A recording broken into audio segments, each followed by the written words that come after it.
Today I'm going to critique Harry Gesner's Ravenseye. I'm going to give it an Arvin score at the end of the video, so if you ever decide to buy, remodel, or design a property for yourself, you won't make the same mistakes. I'm Arvin Haddad, I'm the how to buy mansion guy. Let's watch this video together. Malibu, prime coastline, sunny weather, and scenic beauty. These combined elements create the perfect setting for some of the most sought-after properties and most exquisite estates found across the entire globe.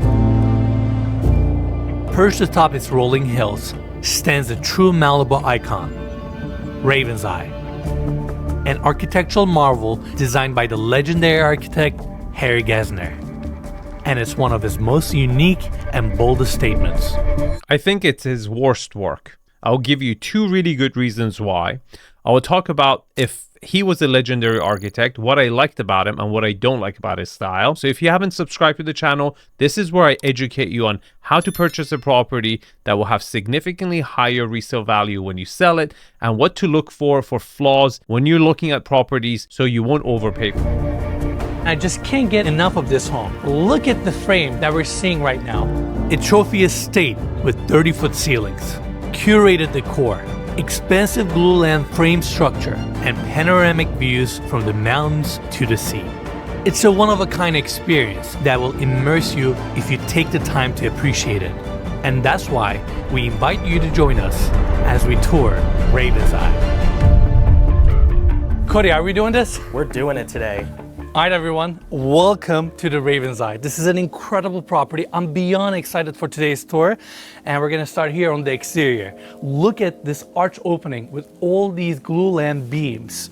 You have slate floors throughout, and the entry of this property with its architectural lines blends into the landscape so beautifully. I don't think it blends at all. It's actually pretty architectural. It stands out. It's small though. This is really not the main facade of the building. No one has ever really seen this. But the back facade is the real facade of the building, where everyone who's driven past PCH once or twice have noticed this property. I don't know if that makes it iconic. To me, it makes it more noticeable, okay? Everyone knows about it, but the criteria for me to call it iconic is a little bit different, and I'm going to cover that at the end of the video. But as for facade, I don't know why they called it Ravenseye. To me, it looks like a wishbone or an arc upside down. But before we go inside, I want to talk about the approach, because you do have two driveways. One is private, one is semi-private, but it's not really tree lined. So you do have a bit of a, approach and anticipation, but it's not really the most beautiful approach or anticipation. The good thing is that you are stepped away from the main street, so you do get a little bit of privacy. And then you open up the door to the landing. Same slate floors continue, and it brings you straight to the great room, which is absolutely insane. 30-foot high ceilings, glue-lam beams, walls of glass facing the Pacific Ocean, and the volume of this room is stunning, and we're gonna go down there in a second. Okay, before we go down there, let's talk about the wow factor, because it's definitely there. Now, that beam in the center is very much so structural. It's a little annoying. I know you noticed it, but the wow factor is there. And it's actually a pretty interesting vantage point, because you're entering from like a terrace upstairs. It's a reverse floor plan, so it's very annoying. You got to take the stairs to get to the main floor, but you do get a pretty impressive wow factor. And it's weird in a way that a lot of ocean view properties, you would see at least like maybe 50% sky and ocean if it's really good. In this case, because you're looking down, you get maybe almost all ocean, a tiny bit of sky, and then, hillside trees and, the coast on the bottom. So it's a very impressive wow factor. And the volume is, again, looking down upon it, is very interesting. Coming back to the railing, to my right, we have a foosball table, coat hanger. I gotta show everyone the backside of this front door because it's insanity. Look at all the details and this locking mechanism, as if I just walked into a castle. This is just so cool. And again, coming back to the landing, we have the views of the Pacific Ocean right in front of us. Did you spot the flaw? I always pause the frame and ask my subscribers to spot the flaw, because it's a muscle you have to exercise, and if you don't do it, you're just not gonna get better at spotting good and the positive and the negatives of a property. 3, 2, 1. First of all, those glasses are either damaged or fogged up. In either case, they're killing the view, okay? And those are custom glasses. One of the elements of doing these architectural homes, good luck, getting custom windows that fix exactly the way the architect wants. It's a nightmare, okay? That is a negative. Second element, what the hell is a foosball table doing on a foyer of an architectural home? We don't need a rite of passage to get in. Like if you lose, you got to leave, okay? Not okay. And third is air ventilation. I'm not there, but I can already smell it, okay? Circulation here is going to be an issue. And also temperature.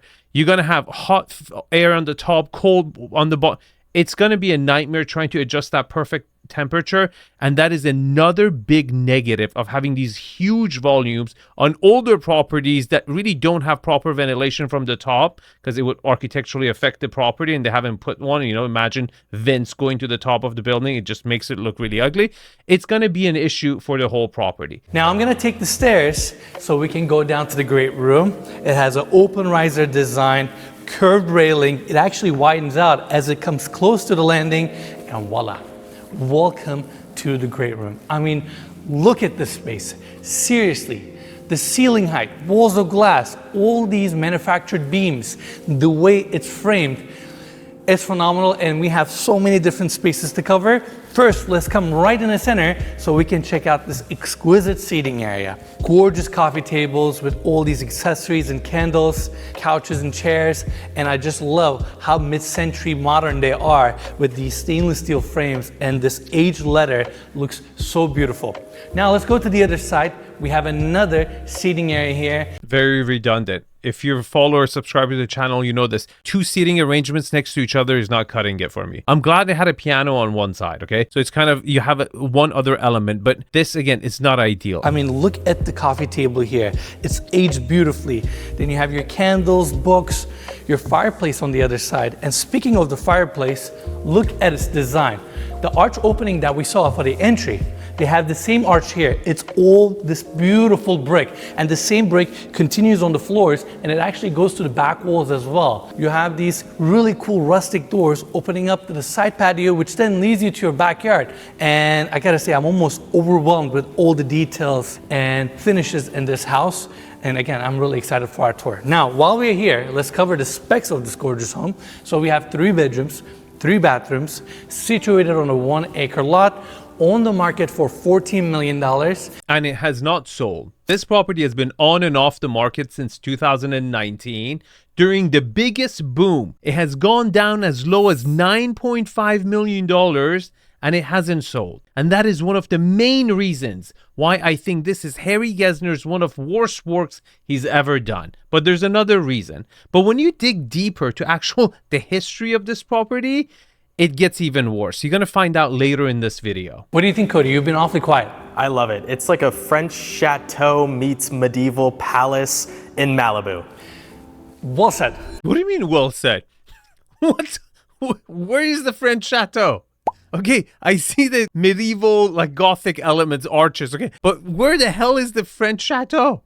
Right? Where did that come from? Let's not forget, you're here in Malibu and we have incredible views behind this glass door. So it's nice that this level comes with a wraparound balcony.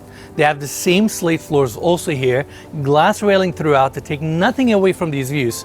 And speaking of the views, that's the Pacific Ocean. I'm going to rate this view at the end of the video, but it's definitely not one of the best views in Malibu. Now let's go back inside to the great room. What I like about this space is the fact that you have so many different zones. In fact, right next to the seating area, we have this TV nook. It is designed so beautifully.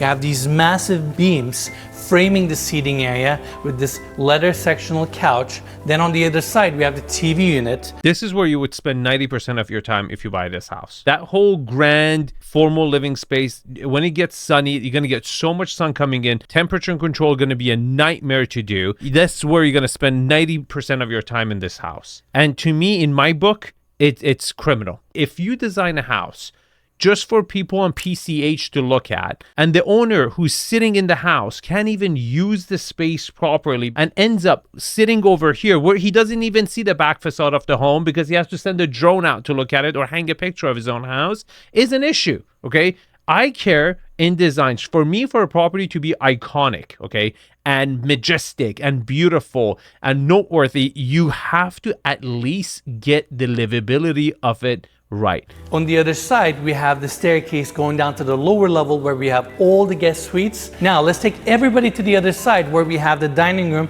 and the kitchen. But before I cover these spaces, I actually want to turn back and acknowledge this space one more time. I mean, this great room is so incredible. And the genius behind all of this work was Herr Gesner.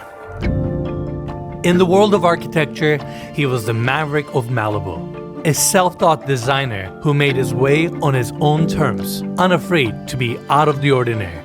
His homes are nothing short of visionary. Striking designs utilizing wood beams, angled facades, walls of glass, repurposed materials, and harmonizing all of these elements in a way no one else did. Whenever I see one of his homes, I see fearlessness. The result is a legacy of iconic homes that inspired the imagination. Homes like Sandcastle on the Malibu coast, where he proposed to his wife on undeveloped land and later built their dream home where he lived for nearly 50 years. I personally think this is his best work. And I know what you're thinking. It's really crazy looking, I know, but it's actually pretty livable on the inside. And the exterior is so out there that I find it some sort of charming and interesting. And other homes like Eagles Watch, the Hollywood Boathouses, Cole House, and the Flying Wing House with a design that is set to soar above the Hollywood Hills. And Harry's most famous home, the Wave House in Malibu, floating above the Pacific Ocean. This one is interesting. Kushner's bought it for $29. I wouldn't have paid anything more than $20 for it. It's supposed to resemble the contour of a fish and a wave on the outside. That's why they used copper shingles on the outside. But I just don't like this part. It looks like a trailer park is right behind it. And I don't like the fact that it intrudes to the ocean. I think, again, it's very obnoxious in a way, okay? As to the other one is I find it, again, funny. I find the sandcastle funny, and this one just ugly. What an incredible opportunity to see one of his creations firsthand. And I certainly hope our journey to experience the homes of Harry Gesner doesn't end here. The best way I can describe how I feel about Harry Gesner is an analogy of a YouTuber. Let me explain. He was a great thumbnail designer. Exterior, facade, architectural style, it definitely grabs your attention and you want to click. Retention is good, but not great. And in some works like this one, horrible. But that's what you get, you know? I think he was more of an artist in the sense that he could make you click on it, but not necessarily keep you around for the whole time. Now this dining room is something else. Obviously we've seen all those live edge coffee tables, and they brought the live edge application to this side as well, with the dining table as well as the bar that's behind me. Okay, the interior design is completely out there. I don't really know what they're going with, but what I see is just scattered attempts of trying to be eclectic without a theme, because we have a wine cellar in one corner, then we have a skull of a Giselle, then we have like a traditional chandelier and a very traditional mirror with a gold frame, but then we go all like Maui and Hawaii on one side and then office chairs around it. Like, what's the theme? Are we just trying to be eclectic for the sake of being eclectic? Or do we have a theme that we're going with? Again, it's all over the place. Let me show everyone the kitchen. I also never seen a kitchen like this before. Cody, we're gonna show every single corner. You ready? Let's do it. All right, first we have a tool chest as part of your cabinetry. Everything is labeled, literally a tool chest that you would normally have in your garage, but they place it in the kitchen here. And look at all the art pieces or these accessories. They have a James Bond memorabilia here. Then you come over here, look at this rustic cart with this cup display, your stone countertops with a chiseled edge sink. You have a window section here facing the backside of the home where you can actually see the hillside. And Cody, let's get a close up on this section. I don't know what kind of a cart this is. It's rustic, it's cool, but somehow it works for this space. It doesn't work for the space. It doesn't have a theme. It's like a surfer went to a flea market and bought different stuff according to if he was on sativa or indica. Like, it's just all over the place. What is this Godfather doing with industrial lights Come on. It's nonsense. Absolute nonsense. And before I go any further, Cody, let's get a close-up here also. I gotta sit on this barber chair. It looks pretty good on you. Thank you. This is super cool. I don't know how to react to this, but I just think this house is so unique, and the way it's furnished, it really makes it one of a kind. See, if I was trying to like give a theme idea for this kitchen and this area and the whole house, I would have gone with a nautical theme. Because that's the only energy I get. I don't see a freaking raven, okay? I see a Noah's Ark upside down, and or Columbus's Santa Maria 1492 discovered America, okay? This area looks like a galley of a ship to me, okay? So again, you need some sort of a vibe or energy to go with, and this is, to me, it's subway tiles. Come on. What are we, like, are we designing a property in Van Nuys? Come on, in the kitchen? Small seating area here, shelving with more accessories. They even have a small balcony here. In fact, Cody, let's step out for a second, because this is a really cool angle for you to see those massive glue-lam beams that actually cross through the great room. They are bolted all the way to the lower level, and we're gonna get a closer look at them once we're at the backyard. Now on the other side, we have the Sub-Zero fridge, more cabinetry, some built-in appliances here, and this steel concealed door actually opens up to your garage. Wow, this is like the most normal thing about the house. It looks like a typical American garage. Okay. This house also has a secondary access to the garage. So you technically have two different entry points to this home. Pretty amazing. Herr Gesner did a phenomenal job with this home. Be careful. You see, real estate agents and home tour presenters like Enes do this all the time. As soon as they get a listing or a house to present who's done by a famous architect, they immediately try to raise it up, right? One of the reasons they're doing this is because they want that association, okay, with the name, because he's famous, and then they get to say, what, I listed or I sold this architectural home that is very notable. Thus, I am also good. Okay, be careful with that, okay? Question everything.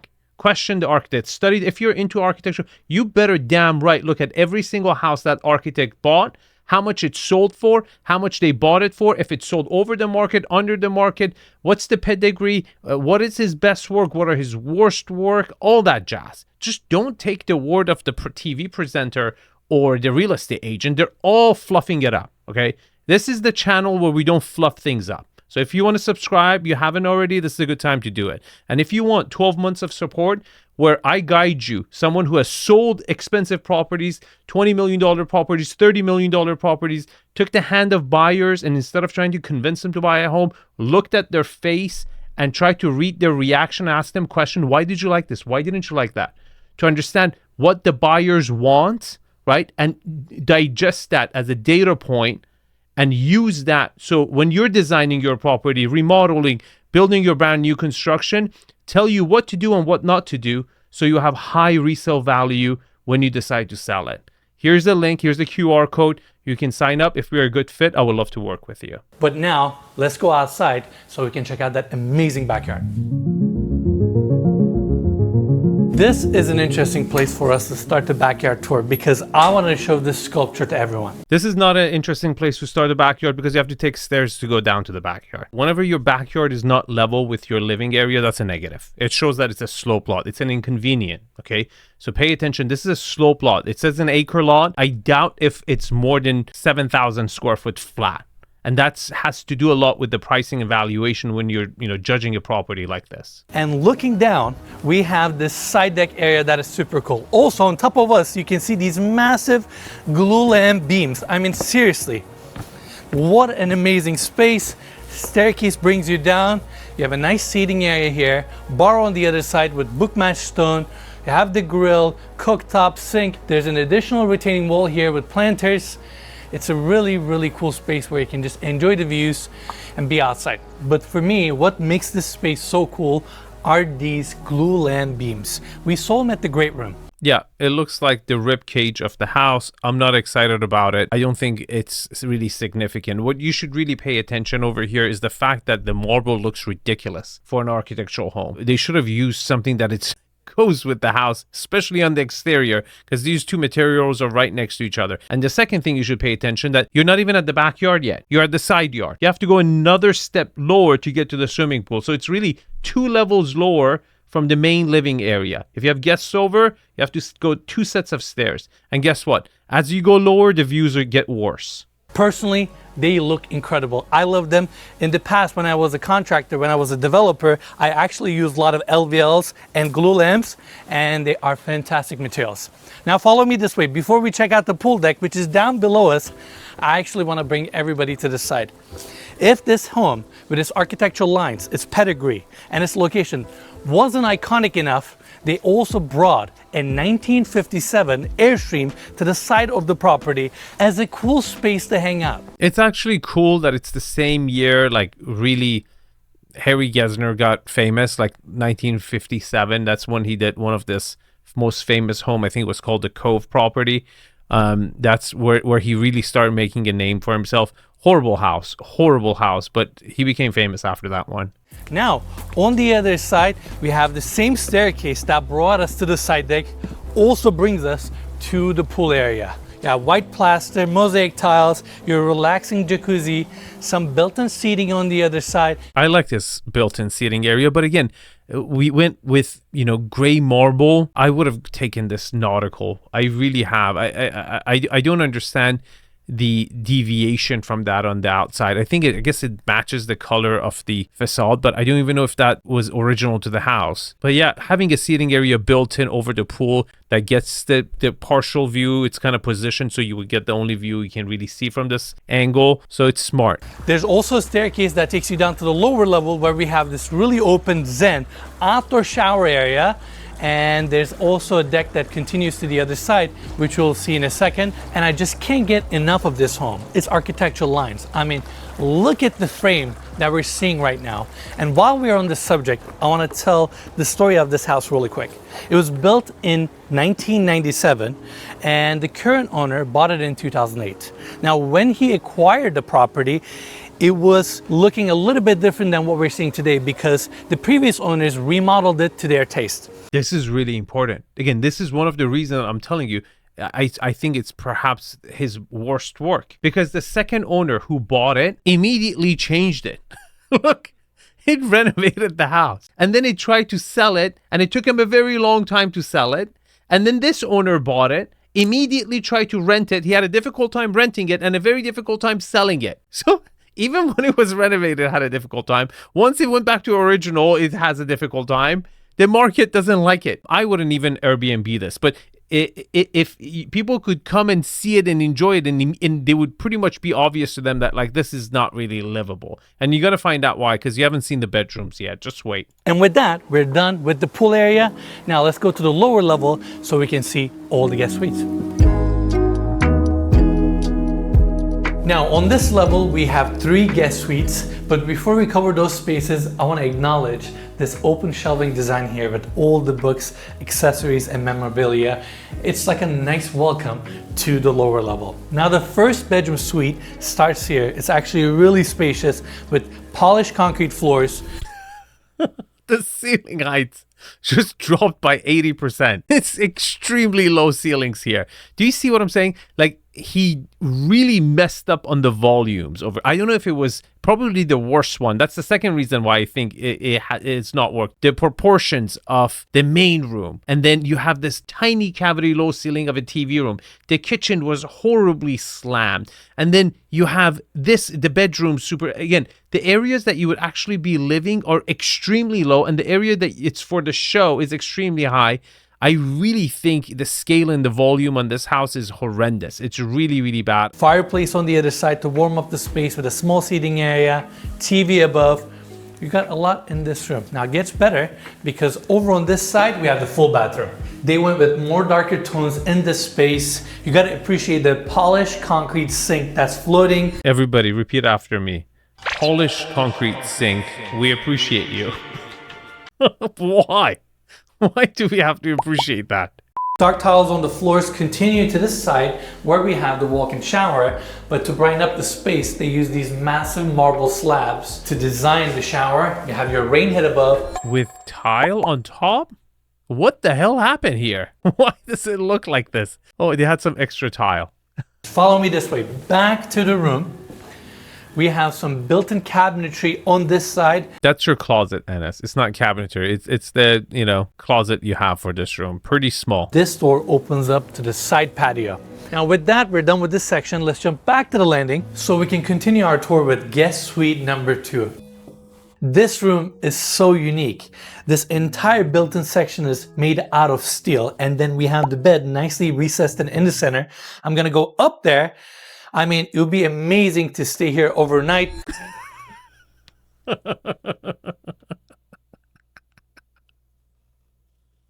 Don't do this to yourself, Enes. Please. Why are you trying to sell us this as a bedroom? This was a hole in the wall. How is this even being marketed as a 3-bedroom?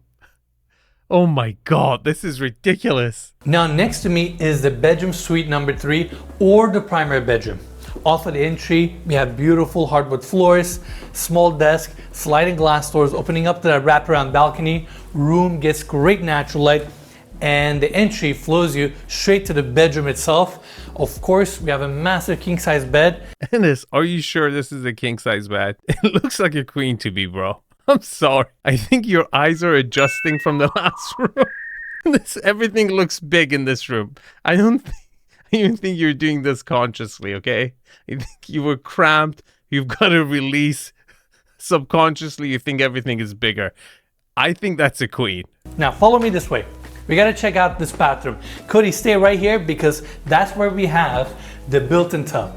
It's actually open to the bedroom, which is super unique. And on the other side, we have the walk-in shower with natural stone finishes, 2 sinks, closet that opens up to a secret walk-in closet for additional storage. Now the last part of this bedroom suite is the wraparound balcony.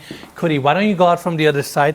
I'll go out from here, and there you go. You have this amazing outdoor space that faces the Pacific Ocean. And now, let's see this place at dusk. No, let's not. I've had enough of this, okay? Let's give it an Arvin score. If you want 12 months of support, here's the link. I would love to help you, okay? Location, Malibu. You're right outside of Carbon Beach. You're inland. I'm going to give it a 7. I don't even value Carbon Beach. Now, mind you, 80% of the houses around this is burned down, okay? That whole front row is gone. It's probably like a 1 right now.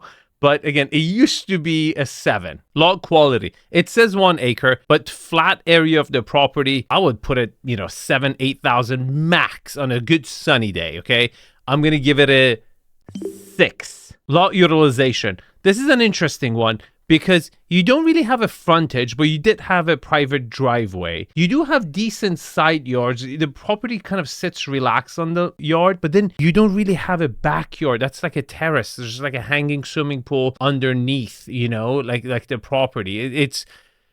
I'm going to give it a 3. Privacy. I actually think it's pretty private. You're private from the street. There are a couple other houses on the other ridge that look this way, but they don't really look this way because they're looking towards the ocean. I'm going to give it an 8.5. Along orientation, you're southwest facing. I'm going to give it an 8.5. Architectural style. I don't care if it's Harry Gesner or my Bubba June, okay?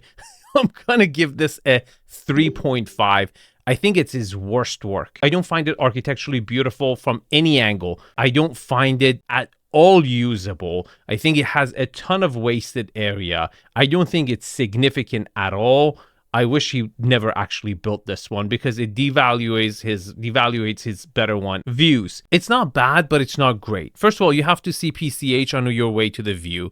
The angle is pretty tight. You really get it from the entrance really well and the main floor, and it just gets worse and worse and worse as you go lower.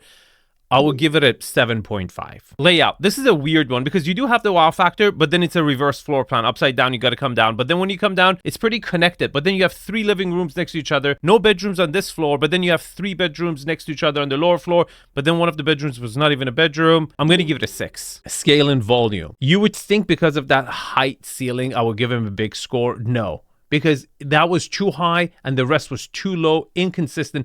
That 3rd bedroom, if you want to call it that, was disrespectful.